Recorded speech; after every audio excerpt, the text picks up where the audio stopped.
Lorsque l'on débute l'analyse technique, très vite on tombe sur le SAR. Et lorsque le SAR il est cassé à la baisse, vous voyez les petits points verts deviennent rouges comme ça, eh bien on sait que on a plus de 60% de chances que l'on continue à faire des plus bas. Pourtant, il suffit d'un petit détail pour que, en fait, contre 60% en votre faveur, vous ayez 60% contre vous. C'est ce qu'on va voir dans cette vidéo.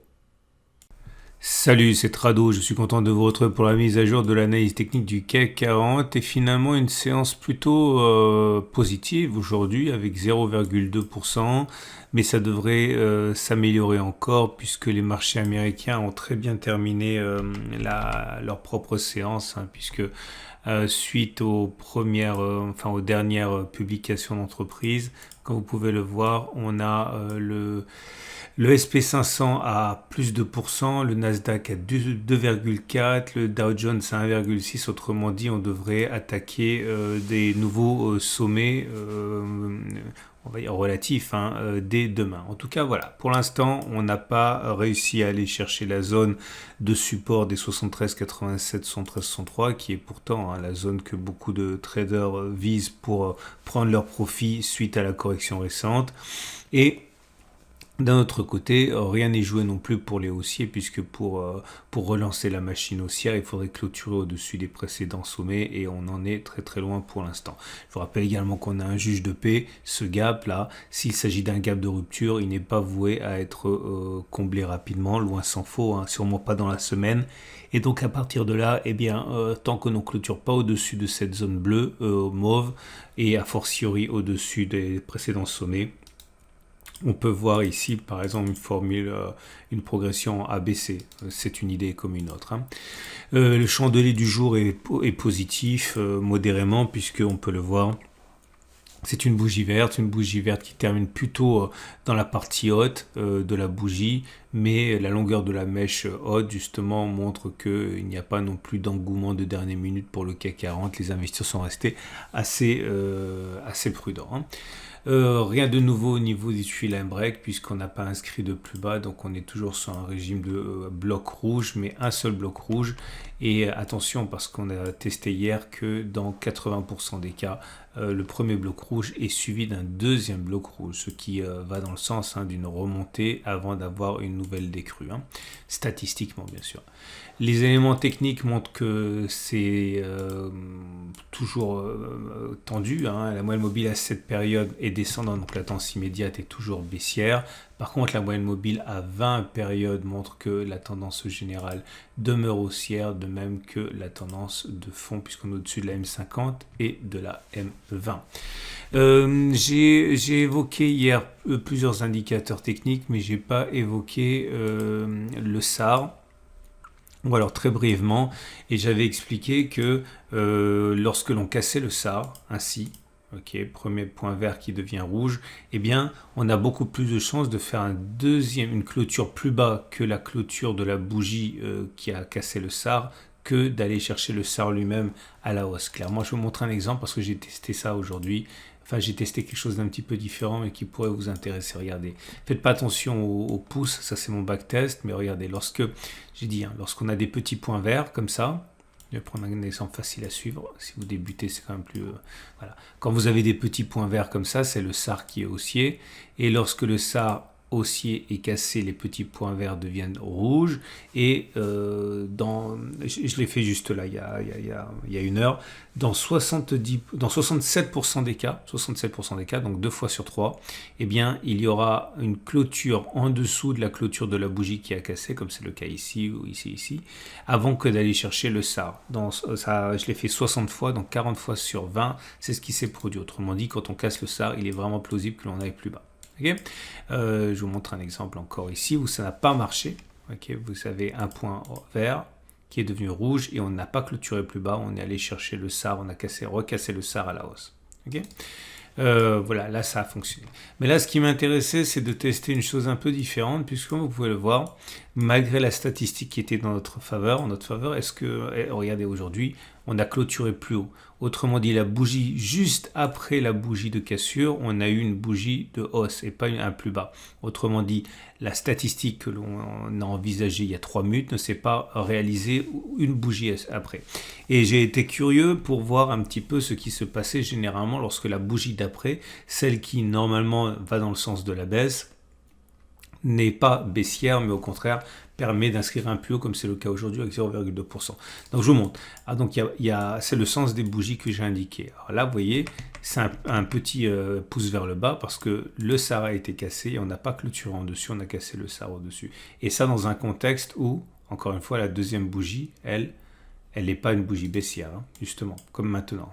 Là, c'est pareil, c'est un point rouge parce qu'on a cassé le SAR, mais on n'a pas clôturé plus bas, on a cassé le SAR. Regardez ici, ça n'a pas échoué, ça n'a pas marché non plus. Vous voyez, on a cassé le SAR, là.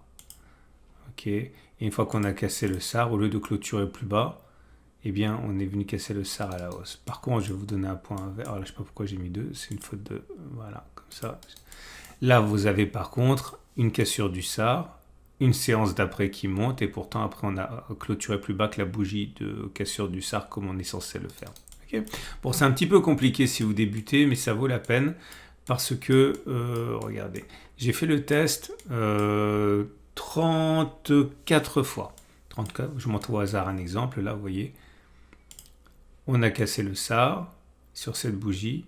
Ok, on est monté la bougie d'après et derrière, on est allé plus bas que la bougie de cassure du SAR. Et là, par contre, ça n'a pas fonctionné puisqu'on a cassé le SAR.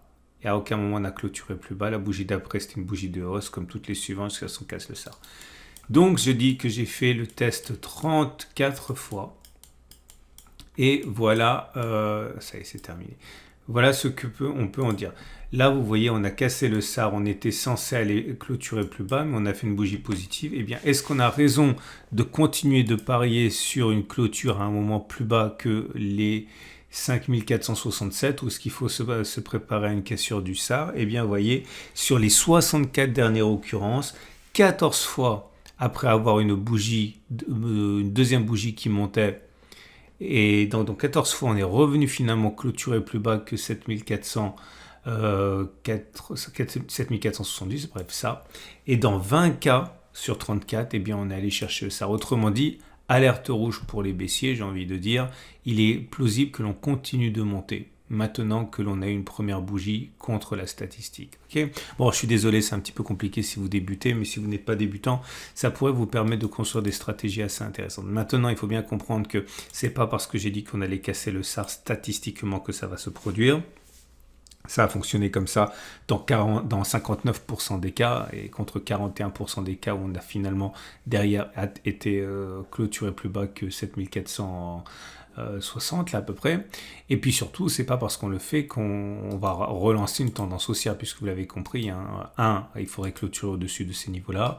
2, n'oubliez pas que le SAR il descend, hein. Et plus on tergiverse, plus le contact avec le SAR aura lieu bas, ce qui derrière ne veut pas dire grand-chose. Hein. Regardez ici par exemple. Okay, c'est un exemple parce que je l'ai sous les yeux. Là, on a cassé le SAR à la hausse, la stratégie n'a pas fonctionné, mais on n'a jamais clôturé plus haut que le précédent sommet avant de plonger derrière. On pourrait très bien avoir un truc de même nature. Hein. Donc voilà, ça vous aide à construire des stratégies, j'espère.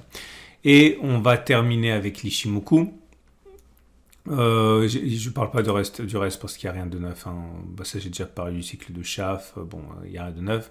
Et donc, l'Ichimoku qui indique que ça reste toujours globalement haussier, puisque vous avez les cours qui sont au-dessus du nuage, au-dessus de la Kijun, mais en dessous de la Tenkan qui descend. On met la tendance de fond et haussière, la tendance générale est haussière, mais la tendance immédiate, elle est baissière.